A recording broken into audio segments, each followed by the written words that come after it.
Hello and welcome to this presentation on evaluating ethical and equitable equipoise, the relevance and tolerance of outwardly expressive ethnical, cultural, and relational orientations amid organizational contexts. My name is Dr. Nicholas DiDio. I am a Baylor EDD candidate in the Learning and Organizational Change program here at Baylor University. And again, this is my final presentation for the Ethics and Philosophy Leadership class under the tutelage of Dr. Tony Moore. So welcome. We are first going to talk about the introduction and company contexts for Walmart. So today's socio-political climate is uniquely complex. Recent political polarization has given rise to various viewpoints that comprise contrasting ideologies and embolden individuals to challenge the organizational status quo. Organizations ultimately act like sponges to the competitive environments around them, and their employees are really the internally integral fibers that expand and contract to traverse new territory, manage current and future intake, and mediate corresponding influence. Within this company, as most of you guys have probably recognized, Walmart is the largest employer in the United States, employing approximately 1.5 million Americans and over 2.2 million people around the world. As a district HR managing partner and employee relations specialist, employee relations are integral to the success of current and future operations. And Walmart is a progressively open-minded organization, which is reflected in their values that underpin organizational culture.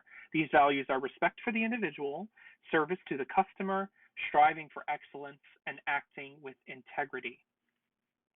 So now that some preliminary context has been provided for this ethical dilemma, we are now going to introduce the ethical dilemma and describe its sourcing and its scope. So operationally, it's common for Walmart stores, our offices, our facilities to outwardly celebrate different religious holidays, different causes such as Black Lives Matter, Pride, Black History Month, different ethnic cuisines, among many other identifiable characteristics. While one might expect this to create an atmosphere of recognition and appreciation, not everyone is always so keen about these celebrations. Some people find them offensive to their own beliefs and their value systems, and some people just question whether or not celebrating these things in the workplace is appropriate for the professional context. So an ethical dilemma occurs when ethical actors are faced with a decision where every available course of action will compromise the ethical actor's stakeholders' principles.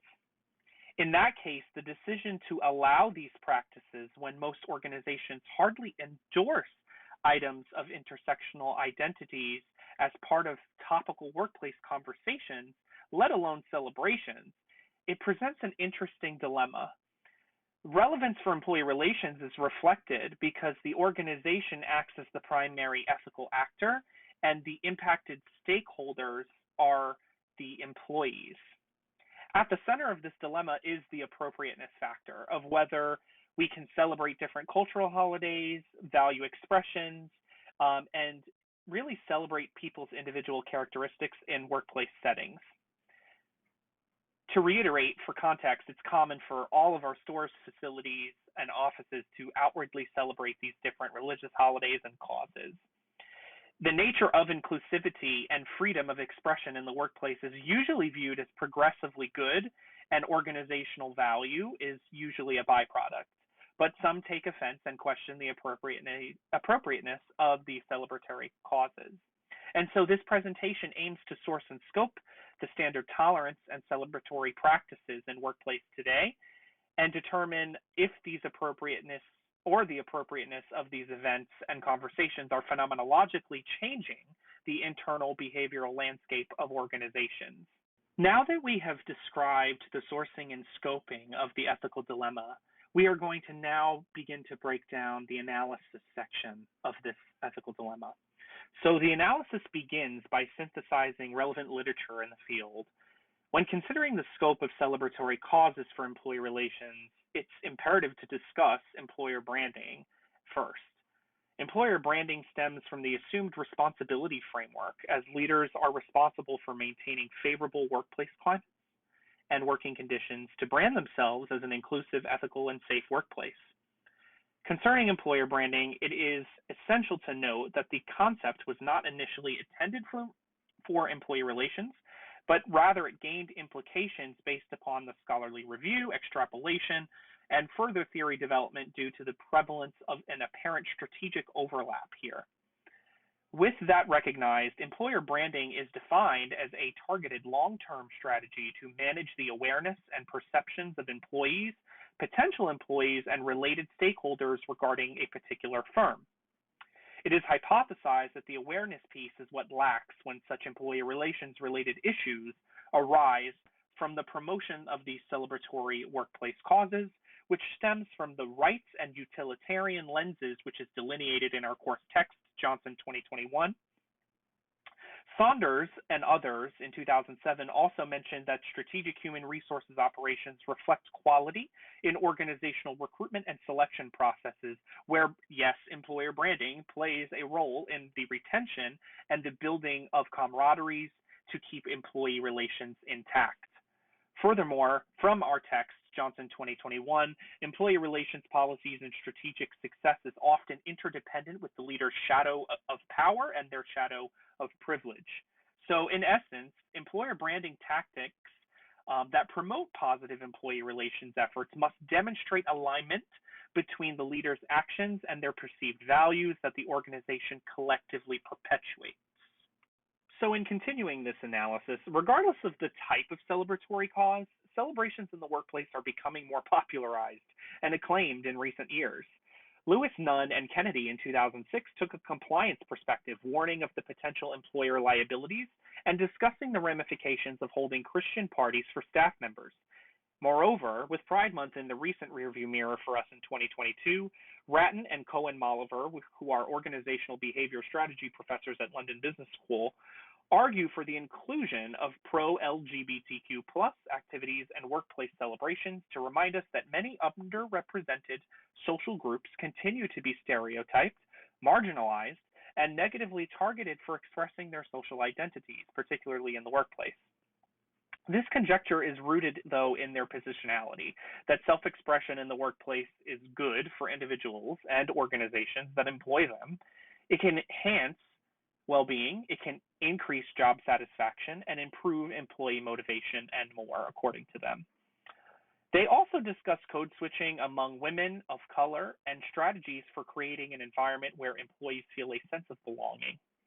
Robust scholarly searches reveal limited research in this field, however, which, given the context that self-expression in the workplace coupled with celebratory causes is a relatively new organizational phenomenon, it's not surprising.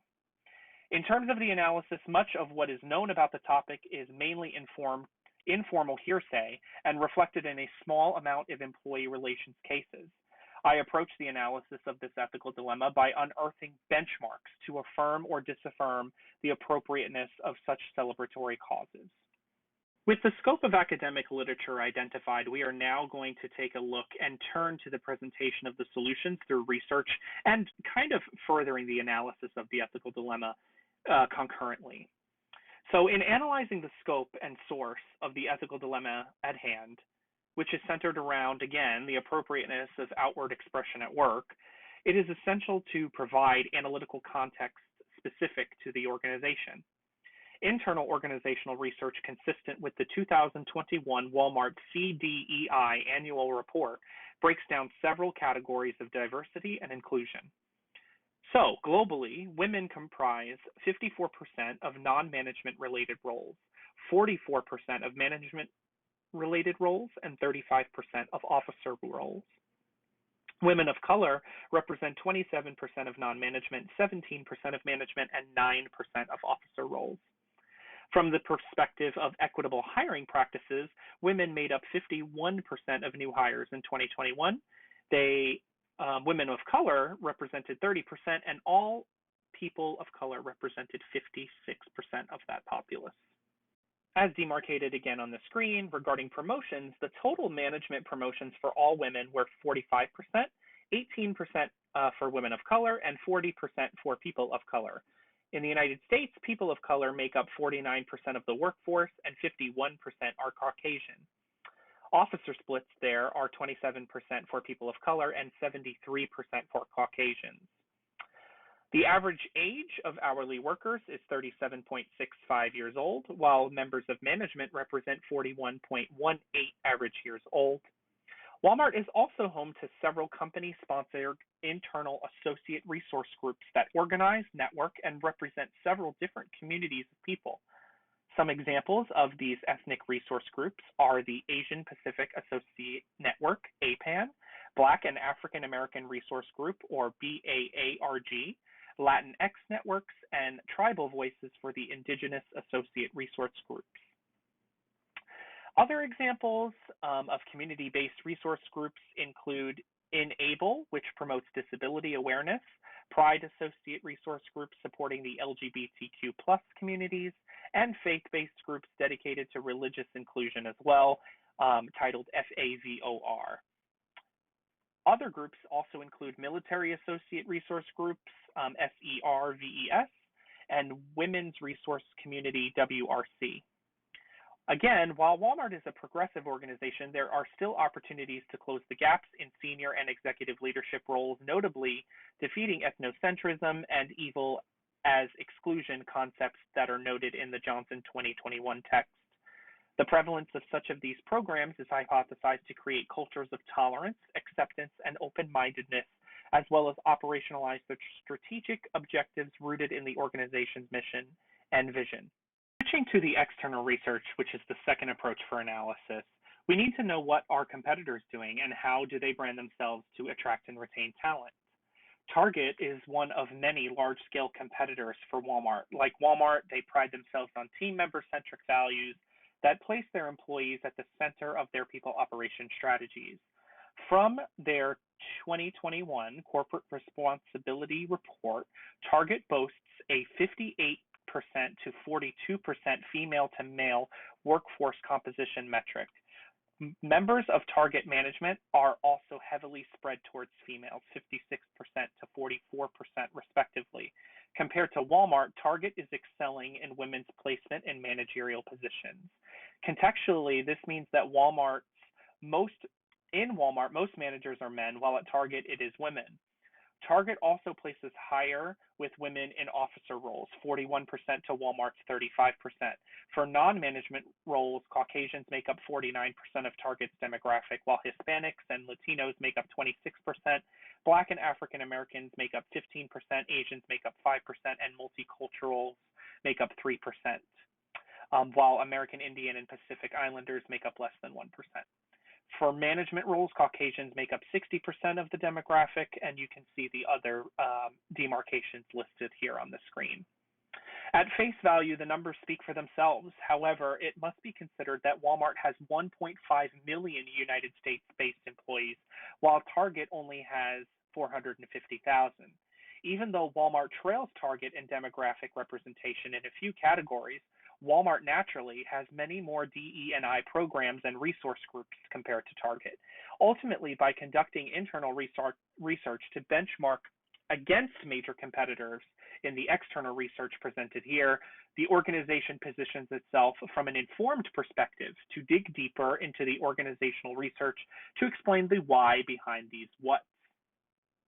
For example, do our job descriptions need to be reviewed for DE&I? Is there a skills gap commonality prevalent amongst different demographic groups compared to the majority? And if so, what internal programs do we have to develop our talent? These considerations lay the foundation for a discussion and consideration centered around macro-cultural elements and their adaptations to workplace contexts, which is the last component of the presented solutions organizational culture, which we will use Hofstede to frame. When discussing the operationalization of internal research and external research within the context of organizational culture and any strategies and solutions we choose to decipher whether the appropriateness rooted in our demographic data is malleable and able to be operationalized for company use, we are going to look at Hofstede for organizational culture constituents. The 6 dimensions of his model span power distance, individualism or collectivism, masculinity or femininity, uncertainty avoidance, indulgence or restraint, and long or short-term orientation. These dimensions have organizational implications and often reflect what is accepted and tolerated in workplace practices. You can see as well the spread of different values for different countries compared to the United States on these Hofstede values. So it is important to take all of these things into consideration when implementing the findings of internal and external organizational research to determine the validity and the reliability for programs that ensure equitable equipoise. So in conclusion, celebratory causes and workplace celebrations are quickly becoming normalized in today's workplace climates. However, much remains to be seen regarding measuring the impact relative to such analogous inclusive policies. The solutions offered here of internal and external research argue for organizations to begin addressing the seen and unforeseen consequences of their actions by soliciting employee input, beginning this conversation as the socio-political landscapes and demographics change within organizational contexts. Internal and external research positions organizations to make decisions from an informed perspective. And finally, the implications for organizational culture as represented by different demographics of people comprising diverse companies are paramount in deciphering how we as ethical leaders can best serve all of our constituents and bring naysayers along the adoption process by framing how they fit in the mission and vision of the organization. I thank you so much for your time today and your attention during this presentation.